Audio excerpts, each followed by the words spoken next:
হাতে রং বেরঙের banner, festoon আর মুখে শেখ হাসিনার নামে স্লোগান।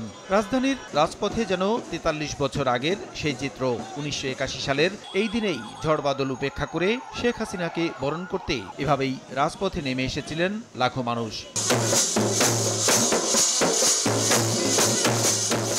আওয়ামী লীগ সভাপতি প্রধানমন্ত্রী শেখ হাসিনার ৪৪তম স্বদেশ প্রত্যাবর্তন উপলক্ষে আওয়ামী স্বেচ্ছাসেবক লীগের আয়োজনে শনিবার বিকেলে রাজধানীর ইঞ্জিনিয়ার্স ইনস্টিটিউশন থেকে বের হয় বর্ণাঢ্য এই আনন্দ শোভাযাত্রা। স্বেচ্ছাসেবক লীগের পাশাপাশি আওয়ামী লীগ ও এর অঙ্গ সংগঠনের নেতাকর্মীরাও অংশ নেন শোভাযাত্রায়। বাদ্যের তালে তালে নেতাকর্মীরা পায়ে হেঁটে ও খোলা ট্রাকে করে অংশ নেন শোভাযাত্রায়। ইঞ্জিনিয়ার্স ইনস্টিটিউশন থেকে শুরু করে শোভাযাত্রাটি ধানমন্ডির ৩২ নম্বরে এসে শেষ হয়। এ সময় দলের নেতাকর্মীরা উচ্ছ্বাস প্রকাশ করে বলেন, শেখ হাসিনা ফিরে এসেছিলেন বলেই গণতন্ত্র সুসংহত হয়েছে।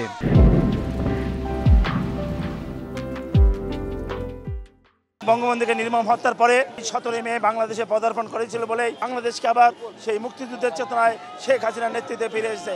আমাদের প্রত্যাশা হচ্ছে নেত্রী সারা পৃথিবীর কাছে যে সুন্দর করে এই বাংলাদেশকে ধরে দিয়েছে এত উন্নত শিখরে, আরো সুখ শান্তি এবং সমৃদ্ধি দিয়ে বাংলাদেশকে ভরে রাখুক। প্রত্যেক স্তরে মানুষের ভাগ্য উন্নয়নের নিরাপত্তা নিশ্চিত করেছেন। আমার মনে হচ্ছে ১৯৮১ সালের ১৭ই মে বাঙালির যে উচ্ছ্বাস ছিল, আজকে স্বেচ্ছাসেবক লীগের এই বর্ণাঢ্য র্যালি থেকে আমরা ঠিক সেই ১৯৮১তে ফিরে গিয়েছি। আজকে বাংলাদেশের গণতন্ত্র সারা পৃথিবীর বুকে আজকে সুদৃঢ়।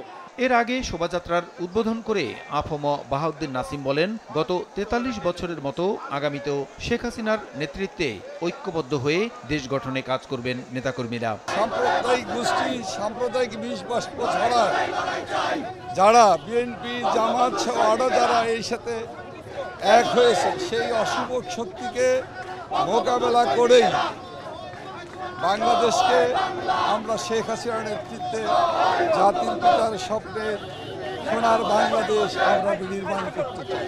সব বাধা, সব চ্যালেঞ্জ মোকাবিলা করে জনগণকে সঙ্গে নিয়েই বাংলাদেশকে একটি উন্নত দেশে পরিণত করার লক্ষ্য নিয়েই সরকার কাজ করছে বলেও জানান তিনি। গণতন্ত্রের মানুষ কন্যা প্রাণপ্রিয় নেতৃত্ব শেখ হাসিনার নেতৃত্বে আমরা এগিয়ে চলছি।